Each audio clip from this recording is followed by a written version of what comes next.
Hello there, welcome back to another show. I didn't expect to make this one so quickly, but it's Eyes Wide Shut, the Kubrick final masterpiece, Eyes Wide Shut. So I watched it, so I'm watching a video on it. So I thought I've got a lot of thoughts on it, so I thought I'm just going to do one pretty quickly. Now, I always loved Eyes Wide Shut. I read the book it was based on before the film came out, Tromaville, whatever you call it, which is the same as the film, but not the same as the film. It's one of those ones, it's an adaptation, and like Kubrick adaptation does, sometimes it's very close, sometimes it's very far, and it's been a while since I've read the book, so I can't really reference it that much, because it has been like 20 years since I've read the book. Now, this film is just over 20 years old now, which is amazing, because it feels, I remember going to see it, I remember being excited by it. I mean, when this came out in 99, this was the film I was waiting for. This and the Thin Red Line, the Malik one, was 98, and this was 99. A lot of people were looking for Star Wars and the Matrix and stuff, but this was my film to see. This was the one I was not missing. And I saw it twice in the cinema. I saw it in the Odeon, and I saw it in my local cinema. And the local cinema was actually a better viewing because they had more old-fashioned cameras, which seemed to align more with what Kubrick's lighting style was. It made it feel much more... felt right for what it was, which is something you get more when you see it in Blu-ray or a better HD screening, because on DVD did this film a disservice because the colour scheme wasn't as good as it needed to be for this film. This film is a film with a very deliberate colour scheme, because it's meant to suggest a dream logic, but not be too much into it. It's subtle, but it's meant to allow you to feel like you're kind of in a dream, but not quite. It could be reality, it could be dreamlike. It's very specific. It's much more visually ambitious than Full Metal Jacket, which Kubrick made in the 80s. It is closer to something like The Shining, and Lolita, actually, because Lolita is another adaptation that's darkly funny in ways that you don't expect. It is a dark comedy. I mean, the film is a dark comedy. It's a dark comedy about marriage. And the big first thing you want to realise is it's knowingly absurd. I mean, this is not like John Malkovich, where they put absurdity in your face so much that you can't ignore the absurdity of it. And it's, in this one, they expect you to know that there's a lot of bits of absurd, but are they absurd really? When you think about how the world works, it's kind of that thing of knowing that this whole situation is quietly absurd, but in a way that life can be absurd. So it's a dark joke. It's always a dark joke because sexuality can be absurd as well, and the things you do due to sexuality can make you look really stupid and make you look really desperate in ways you didn't expect to act. So it's a film that is a plot that's knowingly absurd about a situation that is knowingly absurd, which is the human sex drive. Then a dream logic that's just wonderful to behold. So this is going to be a rave, basically. This was always one of my favourite Kubrick films. This was always instantly got this one. This one I just understood instantly. I mean, one of the interesting things is the Cruz character is a guy who is a straight arrow. He is not prepared for what he faces in this film. He is not he's fairly inexperienced. He's married, he has a wife. He's got a wife who is the adventurous one. He's like the stay-at-home doctor. He's like the responsible one. She's the more adventurous one. She opened an art gallery and it failed. She's an artistic side to her that he doesn't really have. He's just a doctor. He's a boring doctor. And there's always a lot more going on. She's a lot more demons in her head than he has. And he kind of makes a mistake of not knowing his place. The reason is, in this marriage, he's the straight arrow one. He's the one he's the provider. He's bought into the idea of the man as provider. He has a lot of old-fashioned views. Even though he's a man of the world, apparently, the character is a bit smug, a bit, patronising at times. he's getting hook, line, and sinker to the way the world works, and he likes it because he knows where he is. He knows what he's about. He's a very straight arrow character, and he hasn't really embraced complexity in marriage. He thinks his wife is one thing. He can patronise her a little bit and say, "Oh, she's a bit nuts sometimes, but I still love her." And he's just probably not very curious. I mean, it's a apartment that's got lots of bookshelves, but you kind of feel most of the books are hers probably, and the books that are his are probably kind of very medical or something, very focused on what he's doing. He doesn't seem to have curiosity, and that really pays for it, because when he gets curiosity about sexuality, he's in over his head instantly, and he's behaving badly because he doesn't know how to interpret his own feelings, because he's been so repressed and so very typically male. I'm not going to deal with my feelings. So everything's been bottled up. So as you know, when something bottles everything up, when stuff comes out, they do stupid things because they don't know how to deal with the emotions. They don't realise this is normal. You should be feeling these things. Just deal with it. Instead, he really goes over the top, which is really funny. It's hilarious. It's a black comedy about how badly men can deal with sexuality. I mean, there's no around the fact that this is a male gaze film. This is unapologetically it's about marriage, but it's also about marriage that's driven by the male gaze, where the sexuality is the focus on women's bodies and what do you want from a woman? Do you want the body or do you want the soul? Like, what do you want, and how the sexual element is tied to everything else in ways that you're probably not going to look into too much. And the film's just all about that, and it's about how it's someone who hasn't really thought about it that much suddenly realising how much he has repressed and how much he has to grow up quickly. So the story really is it's set during Christmas time in New York, and the Hartfords, it's Bill and Alice Hartford, they go to a party because he's now a doctor, and he's a doctor for a lot of rich people, and one of his clients is a very rich person played by Sidney Pollack, who invites him every year to this party because he's a doctor. You know. But it's also a case of know your place. You're here, you're getting to see the polite sense of the world. You're seeing the rich people of the world one night, kind of like Cinderella. And the whole house is done up with tons of lights, but it has a kind of softness to it. It does feel very dreamlike. It's like it's going for the harshness of reality, going into this sort of wonderland of this is how the rich live. But it's all staged. It's all a fantasy of the rich trying to say we're above everything, even though they're just people. I mean, they're trying a bit too hard in some ways, but the fantasy is gorgeous to look at, but kind of sinister at the same time. It's that people have too much money and too much pretensions, and they're trying to tell and invite the little people here to say, know your place. But, well, this is kind of a reward, but also know your place. You get to see models once a year. So they get to interact with models and rich people who... There's a terrific scene early on where Kidman is dancing with this rich guy, and she's kind of drunk. She's drunk for half the movie. It's great. She's totally out of face for half the movie. Kubrick loves people drunk. You know, in his movies he adores drunks. And she's drunk, but she's not that drunk. She still knows what she's doing, but she likes to be playful. She likes to play around with the on the grey areas of her life, just to be playful. She's not going to do anything. She just wants to be playful and escape from this kind of marriage she's got that's satisfying in some ways, but it's kind of annoying in other ways because her husband's a bit staid. And he's trying to laugh and seduce these two women, not too much, just enough to stroke his ego a little bit, like he could if he wanted to. And she sees it, and she's not very happy with him, because yeah, she's doing it too, but she's been a lot less delusional about it, really.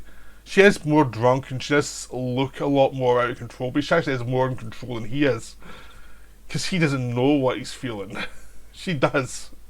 It's a big difference. But he has sparked off her jealousy and her annoyance in a way that he's not jealous of her dancing with the guy. At the same time, in this party, he's called up because Cindy Pollock has been one of the models who are also kind of prostitutes that are in this world has overdosed, and Cruz has to get her back on her feet and save her, basically. Which he does, and he gives her the thing and says, like, just lie down for half an hour, then she can get rid of her. But it shows you that there's a lot of darkness below the surface. There's this idea that the rich are going to use women, high class prostitutes, just for their own needs. And they think they're above it all. And these are all women who are her models who are on the pages of all the magazines you'd see. So even though they've got a higher stage in life, they've got the rich people to remind them that everything's based on their looks and their life is hell. Because just the looks in their eyes of these women who have to be seductive, have to be, very appealing to men. But they know basically the men just want them for their bodies and the men don't care about them, and it's destroying them internally. And the whole film is about, there really is a big subtext of what men want from women tends to be very much based on the word power dynamics of, you know your place, you're either a wife or you're a mother or you're this, her. And it's that thing of these rich people who don't want to deal with women as women, they don't want to, and even the people who they're married to know their place of, be charming, but let me do what I want to do because I'm rich and I'm powerful and I've got a dark side. So Cruz is still going along thinking, okay, I know the world, I'm above it all. But because he's annoyed his wife and he hasn't realised, and the next day they get high, next night they get high, after they've sent their child to bed they get high, and Kidman is gets annoyed at him because he's been patronising as hell. You do want to punch him at the beginning of this scene because he is so patronising, so wrong about what he's saying. It's like, you should know better for your age. You really should. It's a thing you just watch it cringing and like, you're going to get it. You're really going to get it for that. You should really know better. And she just goes off on him and tells him basically that the year before she was infatuated with somebody and she would have left him at the drop of a hat. Just to really lay into him. And that just utterly devastates him. But she just tells him, look, and at the same time, she felt very close to him. But this was going on besides. She was doing this while also dealing with real life, like dealing with a child and stuff like that. So it was like the fantasy life and the real life of coexisting in a way that he wasn't really experienced. Like, he's always arguing that you just separate them all, and she's like, no, they're all coming together. And she just does this because she's fed up with him, and he has it coming. He really had it coming. It's like, when watching this scene, I always find it funny just to him not realising just how he had this waiting for him. It was going to happen because you marry someone like this, eventually it's going to happen. You marry somebody who is inquisitive, eventually they're going to get fed up with your bullshit. So she tells him this, then he gets a call, he has to go and out and see a person he was a doctor to who died, so he had to go and see the family, make sure they're okay. And at this time, it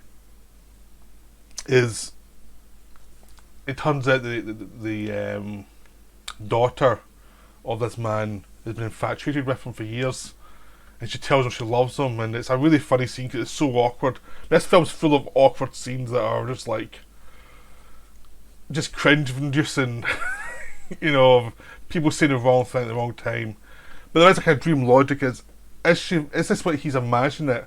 In the dream logic, he's imagining this. In the reality, it's this cringe thing of, what is your dreams of people? Your dreams of people is the image you see of a person.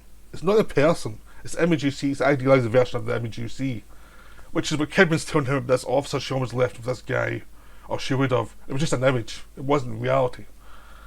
And everyone's haunted by this perfect image that isn't reality, and they always have this feeling of something better around the corner. And he's suddenly been stung with this sense of imagery that he's kind of repressed. Like he hasn't been lived a full life. So he backs away from this situation, but he has been stung now. He's like, what have I been missing? And as he's wandering around the streets, he doesn't want to go home. He's got all these images of his head of this man with his wife. He ends up running into a prostitute. He ends up almost sleeping with a prostitute, but then he gets a phone call from his wife, which pulls him back from the brink. You know, but it's not, the urge is still there. That says he needs revenge on her for something that he can't quite place, because he knows there's this thing with him is like he knows he had it coming,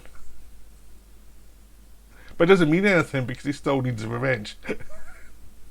It's that kind of absurdity of emotion.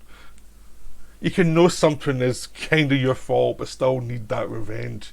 You repress the fact it's your fault, no matter what. And so earlier on in the film, he'd run into a guy called Nightingale, a very kind of fantasy to story name, who was he was pre-med with Bill, and he dropped out to become a musician. And he said, drop into the club I'm playing at anyway, if you're nearby, we'll catch up. So he goes to see him after that, catches the last little bit of his act and talks to him, and then Nightingale says, oh, I've got a phone call, I need to go now because I've got this other gig I need to go to. And he lets it loose enough for Bill to be intrigued that this is something's weird going on here. And it turns out that it's this weird rich party kind of orgy thing.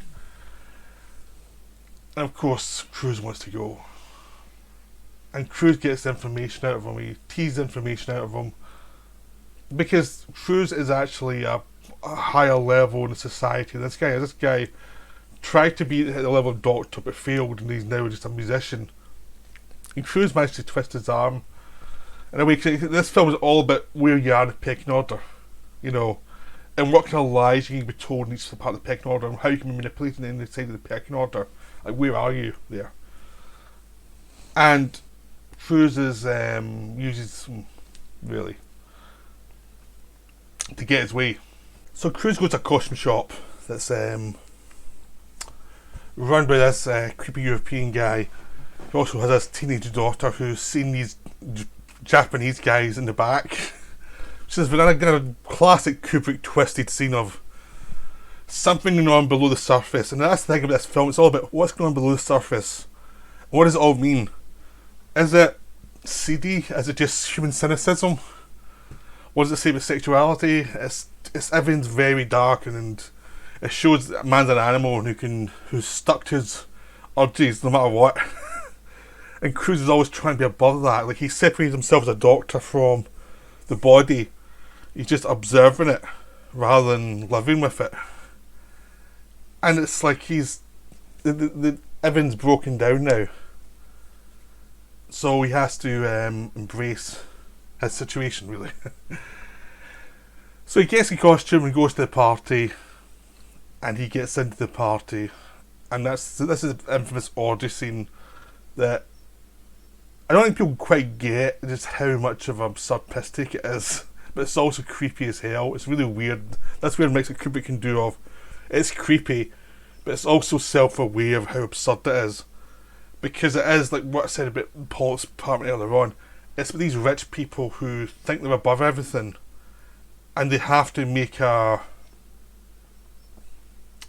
game of everything, and always have to be pretentious about their place in the world.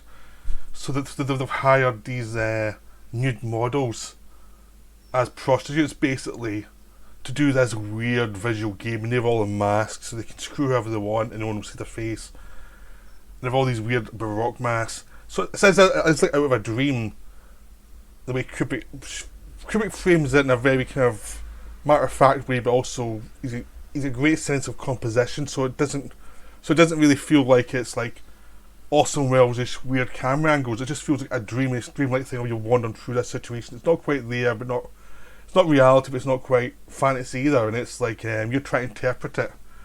And Kubrick shown Cruz being manipulated the whole way through this, just the way you would be in sexuality, really. A lot of the time. And you're doing a lot to yourself as well when you're fantasizing and stuff like this. And again, it's all about these men watching these women and try to work it out almost. It's like them trying to work something out they can't quite work out. No matter how much power they've got, they're still, because they've created this power base that's based on objectivity.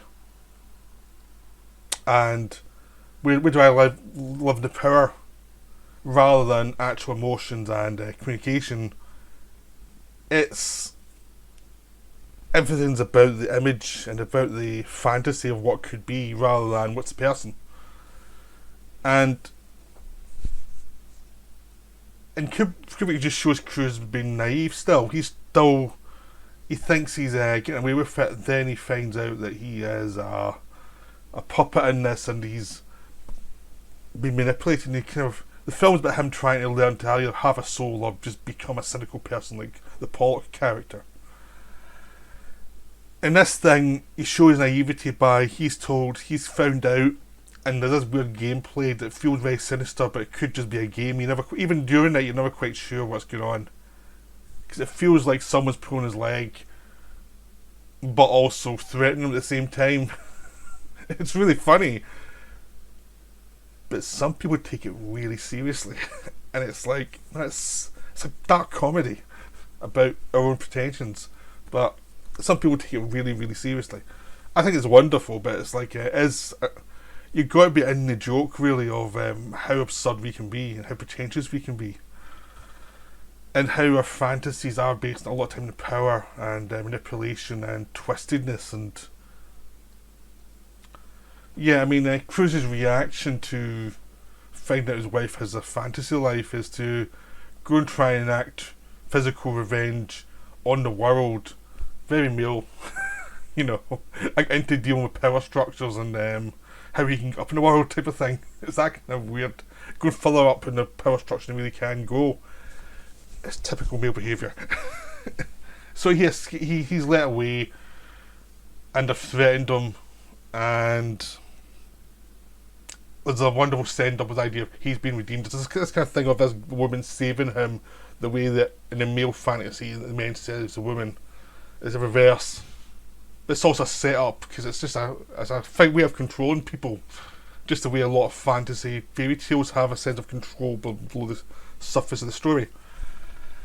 But it's also this dreamlike feeling of, in a dream, you dream that kind of thing because it's things that are stuck in your DNA that have been travelling for thousands of years through the human DNA and human personality that's been manipulated by yourself and by other people.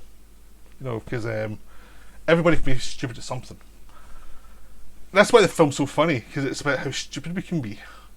And Cruz is actually really funny in it because his performance is genuine, but it's also self-aware of setting himself up at times. Like he does let himself be look stupid sometimes, and he's set up sometimes, and he seems to be game with it. He's also tortured at other times. It's really interesting. I mean, Kidman gives the best performance in the film, but he's pretty good too. Very underrated performance. So, we're going to the second half of the film now, which is really the last hour, because the first half is the story is basically about an hour and a half long, and it's the build up to this, and then it's like the next morning, I'm trying to interpret things and try to work out what happened, and it's post-coital section of the film. Trying to manipulate it in his own head, and this happened because of this because of this. He's almost upset with certain things he can't quite place, and it's like if someone who's done something and realises they're not quite comfortable with it, he has to try and rationalise it in some way. And everyone's just saying, just leave us alone. And the conspirators are just like, shut up and leave us alone. If you come at us, we'll hurt you, but please don't. Just go back to your life and leave us alone. That's all they're doing. It's the most it's a conspiracy movie where the conspirators can't be bothered because it could be all in his head anyway. It's really funny, and it's overdone in his head. A lot of it could be in his head, and he maybe just get a couple of warnings, and everyone else is just like, I just wish we'd go away.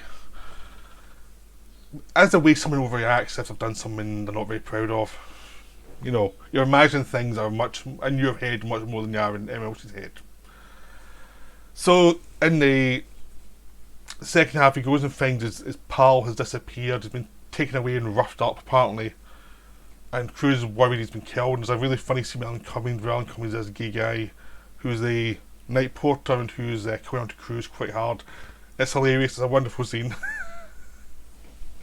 This one has all sorts of sexuality in it, floating on the surface. Then Cruz takes his costume back. The mask's missing, and he's been prodded though. I mean, when he get back home after the order scene, his wife had a dream which she explained in great detail, in great sexual detail, about how she was laughing at him while he was naked, and there's a lot of men screwing her and stuff, which is a hilarious scene because Kidman plays it. It's really straight, really emotional, but still hilarious. It's still so funny watching his face. It's serious but also funny as hell, and that's prodded him even more. It's like he just cannot connect with anything now. He just doesn't know where he is. It's just hilarious. So he takes his costume back after he's found his pal's been roughed up and disappeared. And it turns out the guy was meant to phone the police, but these Japanese men seen his underage daughter. Now he's just basically pimped her out, and he's also offering her to Cruz if he pays the money. And I was like, and this is Leela Sobieski as the underage girl, and she's like giving him the eye, a little Lolita herself. And again, it's hilarious to watch, and it's darkly funny about how different ways different people cope with sexuality, how some people can be capitalist about it and some people have the luxury like Cruz has of actually being panicked about it, and how it changes with different people in different circumstances. So Cruz gets out of there, but again he's really prodded. He goes to work, then goes home, then goes back to work because he can't stand being near his wife because he still hasn't figured this out, and he's still kind of ratcheted up. So he goes back to the prostitute, you know, because this is not a typical thing you do in these kind of movies, but he does it anyway. A real sympathetic character beat. It turns out the prostitute's gone away, disappeared as if like a dream figure. There's another prostitute waiting there, a different one that's less obviously a prostitute, a bit more earthy, and she tells him that the woman he almost slept with last night has been diagnosed HIV positive. So he missed the bullet there. But the thing is, it's such a weird dreamlike contrast. It's like she was there the night before, now she's diseased, and it's like it does have a dream logic of something that happens in a dream, but also it's something that can happen in real life. Like people suddenly become ill and you didn't know they were actually potentially ill, and they're behaving in a way which doesn't really care about you because he's trying to be nice to her, and it turns out she could have slept with him knowing she might have AIDS, and she didn't care anyway, which is just human behaviour, which he just doesn't know how to deal with. So he gets out of there, he finds he's getting followed, so he hides out in a cafe reading a paper and finds that his model has died that he recognises. He goes to find her, or he finds out she's an overdose, so he goes because he thinks she was the woman that helped him that night before. So he goes to the place to try and see the hospital. Turns out she's died. He goes to the morgue and looks at her and he's trying to work out, is she the person that saved him or if she's not. I mean, the whole thing there is ambiguous because he's trying to figure it out, is it, because you never see faces, so he's trying to figure out, is it the same body style, same body shape, which is a kind of male thing. It's sort of a dead body and he's still trying to work out the body. Another Kubrick hilarious bit about how crazy and obsessive he is, or how crazy and obsessive males can be, how voyeuristic we can be sometimes. And it's like he's still trying to figure it out. He's really messed up and he's trying to figure out what's going on in his own head. Finally, he gets a call from Sidney Pollock's character and he asks to come visit him. He thinks it's about a medical thing, turns out it's not. Pollock was part of the thing that night before. So basically you get the structure of the one night you get the party, the official party, which is the Lowlands are allowed to come and see the models. Then the night after that you get the real party, which is a dark Christmas party, which is the orgy and the sexuality and everything on display. You know, that obviously not everyone's invited to. So that's what the structure is now. Paul's trying to tell him, like, just back off. Like, it's very awkward. He's basically trying to give him different stories to try and alleviate things. Now he claims that the woman who died was the woman who had overdosed during the first section of the film. But actually, if you look at the body, this is how realistic Kubrick makes you. The woman in the first section had a scar near her breast, and the dead woman didn't. So Kubrick keeps this ambiguous. Like, was it really the person? Is Pollock lying? He's never quite sure anything Pollock's telling him is actually the truth. He's just trying to get me back off and just leave it. Just leave the whole thing and just let it be. And eventually gets through to Cruz, knows Cruz, basically lets Cruz know, like, you just have to stop. Just stop. Right? And just let him know you don't have to know your place. You're not in this level of criminality and weirdness that the top level of people, the people who were there at this party were actually really important people who could get you killed instantly. You know, kind of like the Jeffrey Epstein case, which when this first came out, you know, everyone thought this is overblown, no one does this. And then you find out during the same time that the Epstein stuff was going on, and God knows what's been happening in the 80s and the 70s. There's always some sex scandals, some weird clubs. You look back in Victorian era, they had weird clubs, you had the monastic order, and there's always something. Like, people who are rich always want to feel pretentious and feel above everybody and have robes and have weird things to say we're above everybody else, we're powerful.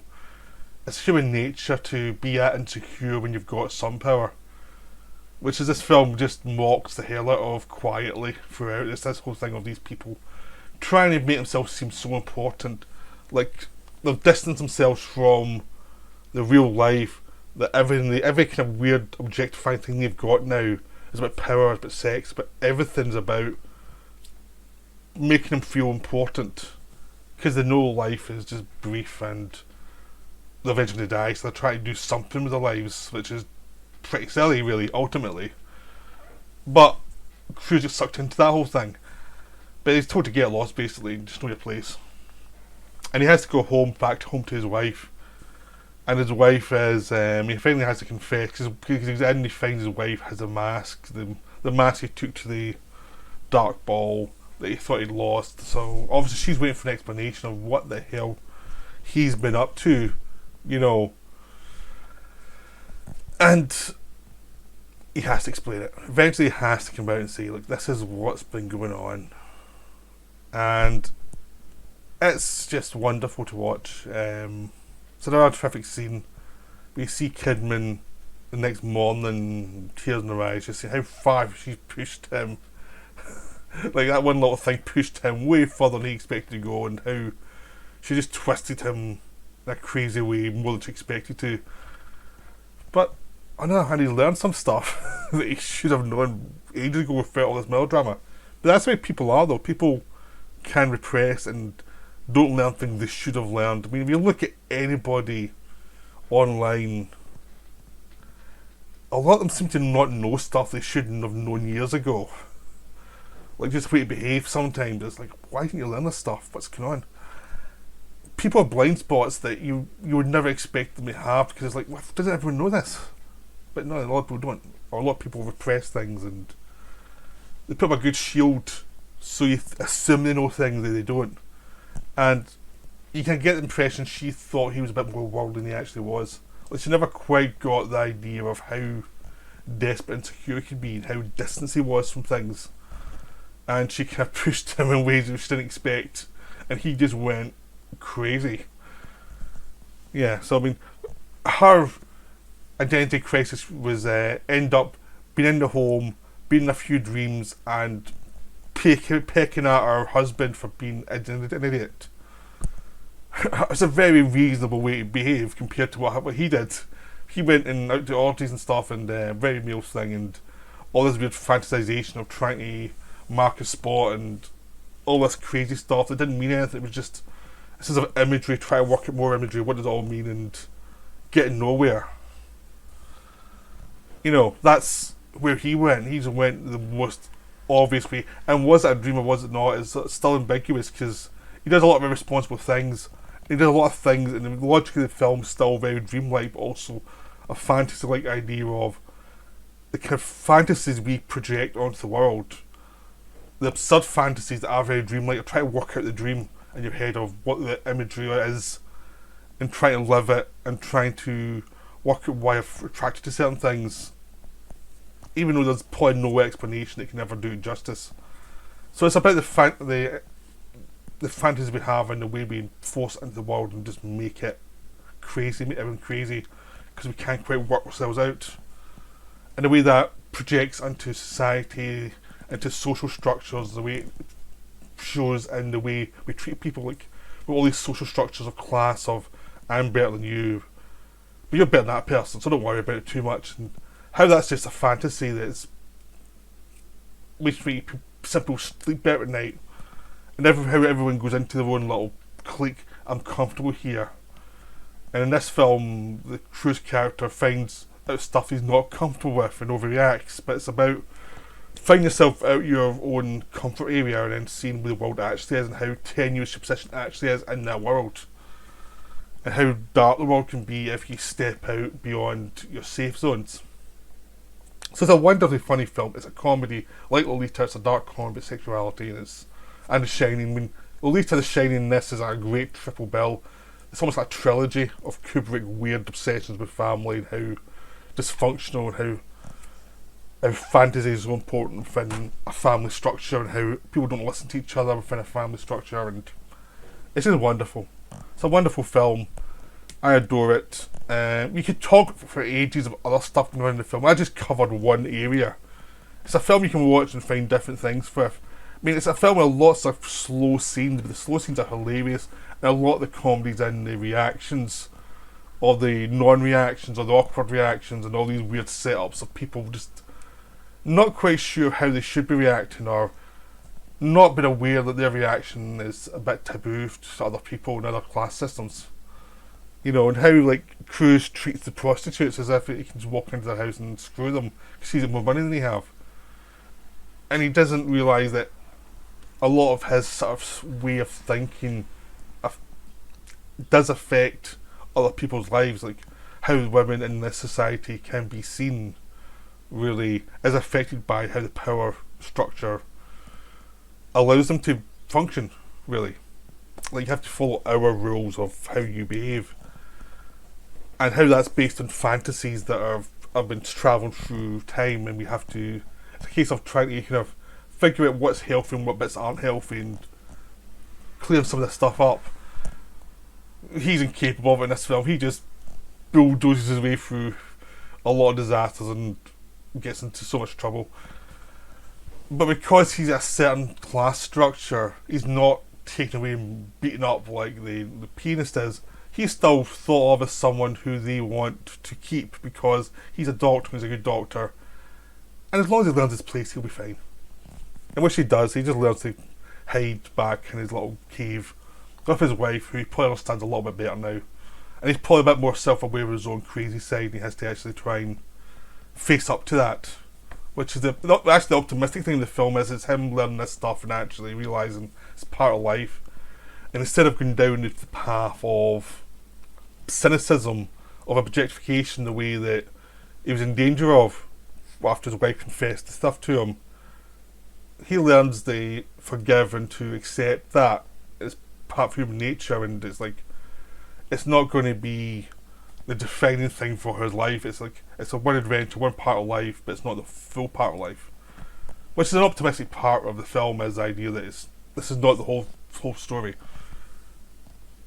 So this is a wonderful film, really terrific, a terrific film for Kubrick to go out on. It was not well received when it was released, but now it's getting much more respect. People are starting to realise it is funny, it is absurd. It knew what it was. So I hope you enjoyed this video, and I hope it makes you go and see the film, because the film's terrific. The film's really terrific. But it's a certain type of Kubrick film. It's not like Clockwork Orange or Full Metal Jacket. It's obviously satirical. You're meant to interpret it and see things as knowingly absurd, but it's not telling you you have to know that.